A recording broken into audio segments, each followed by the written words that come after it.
pour jeter le Mali dans les bras du Maroc. Voilà ce qu'il a fait le régime. Il a tout fait pour que les Maliens se rapprochent du Maroc, draguent le Maroc et que le Maroc profite de cette crise pour rallier le Mali à son camp. Le régime Tebboune ne peut maintenant qu'exprimer ses regrets et qui nous épargne ses larmes de crocodile. Cette situation était prévisible, à force de pratiquer une politique contre le gouvernement de transition. Les dirigeants maliens n'ont demandé que deux choses au régime Tebboune: qu'il arrête de s'ingérer dans leur politique nationale et qu'il arrête de leur imposer l'accord d'Alger de 2015. Et qu'il arrête de développer une proximité vis-à-vis des mouvements séparatistes et de certains mouvements terroristes qui sèment la terreur sur le territoire malien. C'était légitime. Comment l'Algérie aurait réagi si la Tunisie ou la Mauritanie ou un autre pays voisin comme le Maroc aurait soutenu, aurait appuyé le mouvement séparatiste kabyle, le MAK, ou s'il aurait, imaginez Farhat Mhani, ou un opposant comme Ali Belhaj, va trouver refuge au Maroc. Quelle aurait été la réaction de l'Algérie? L'Algérie aurait été capable de déclarer la guerre directement contre le Maroc. On a fait exactement ça avec le Mali. On a accueilli Cheikh Mahmoud Dekou, qui est le parrain du salafisme malien et l'un des opposants religieux les plus virulents de l'armée du gouvernement de transition malienne, et on a tout simplement réalisé au fait, comment on appelle ça, et on a pratiqué une politique anti-malienne, anti-gouvernement de transition, en affirmant en assumant une proximité troublante avec des mouvements séparatistes Touareg qui n'ont pas de légitimité, qui n'ont aucune légitimité institutionnelle et qui voulaient faire sécession et diviser le territoire malien. Ça, c'est inacceptable. Corsaire, Azawad, elle a le droit d'exister. Oui, mais pas par les armes. La Kabylie aussi, elle a le droit d'exister, donc. Oui, mais pas par les armes. Il n'a jamais, pourquoi la Kabylie? Alors la Kabylie aussi, elle a le droit d'exister. Oh, on va faire la même chose. Et si demain les Touaregs algériens vont faire un pays, et pourquoi les Azawad s'arrêteraient au nord de l'Algérie? Quelle est la différence entre l'extrême sud algérien et l'extrême sud, l'extrême nord malien? Quelle est la différence? Non, Corsaire, c'est très bien de quoi je parle. Tu me dis la Kabylie existe déjà. La Kabylie est une région intégrée à l'Algérie. On soit très clair. On soit très très clair. L'Azawad veut faire sécession. Que l'Azawad existe dans le cadre d'une politique régionale, de régionalisation, en tant que région qui a quelques pouvoirs autonomes, ou dans le cadre d'un Mali uni, moi je suis d'accord. Mais je veux dire, il y a déjà trop de pays en Afrique. Il y a des pays africains qui existent depuis les années 60, qui ont leur indépendance et qui n'ont jamais garanti leur sécurité nationale, qui n'ont jamais su comment se protéger contre les ingérences étrangères, qui n'ont jamais développé leur territoire économiquement. Regardez tous les pays africains qui existent depuis les années 60, qui ont sombré dans la guerre civile, dans les guerres civiles, le Soudan du Sud, le Libéria, la Sierra Leone, le Mali, le Burkina Faso, la crise en Côte d'Ivoire.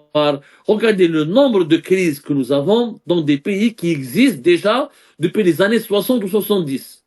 Et on veut créer de nouveaux États qui n'ont aucun moyen de subsistance, qui seront livrés aux ingérences étrangères, qui seront transformés en pions.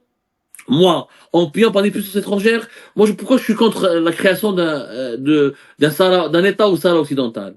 Parce que d'abord, on ne peut pas faire un pays avec 400 000, 300 000 habitants. Mais aujourd'hui, sur le plan géopolitique, sur le plan diplomatique, sur le plan économique, un nouvel État africain, ce n'est pas viable. Ce n'est pas fiable, ce n'est pas viable. L'Afrique, elle a besoin d'une régionalisation, de blocs régionaux. Elle a besoin de grands États, avec une organisation fédérale, peut-être, oui, mais de grands États sécurisés, avec un ordre républicain ou un ordre sécuritaire garanti pour amorcer un processus de développement sérieux dans la paix, la sérénité. créer des nouveaux États en Afrique est une pure connerie.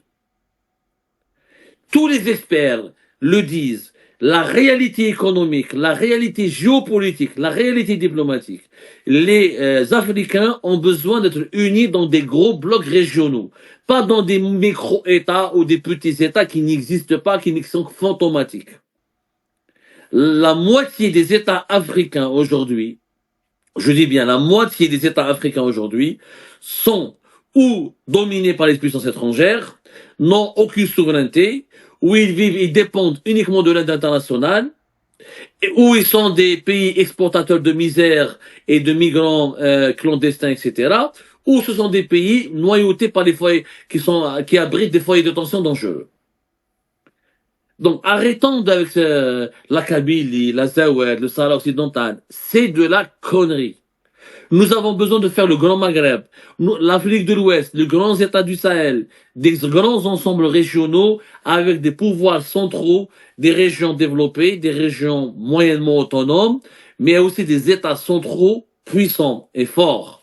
Le séparatisme forme le nid du terrorisme en Afrique. Et le séparatisme alimente la pauvreté, alimente la misère sociale, alimente la détresse économique. Voilà la réalité. C'est prouvé, c'est démontré, c'est l'actualité quotidienne le confirme. On a créé beaucoup d'États en Afrique qui n'ont ni moyens, qui n'ont aucune cohérence sur le plan identitaire ou politique, qui n'ont même pas de moyens de subsistance économique. Et ces États sont devenus des plateformes dominées ou par des puissances étrangères ou par des mouvements de criminalité ou de gangs et de narcotrafic.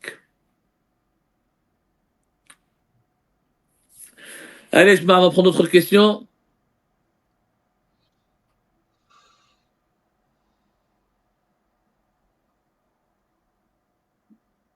وسائل التواصل الاجتماعي أيضا بين من يرى في سياستها انحيازا لطهران على حساب التضامن العربي حسب المستخدم عادل بفراحي على منصة إكس، ومن يذهب أبعد من ذلك ويتهم الجزائر بإرسال مقاتلين من جبهة البوليزاريو التي تدعمها إلى إيران كما كتب المستخدم مهدي بلدي.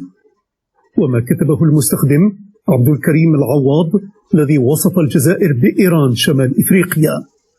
تتباين الروايات والتأويلات والرؤى.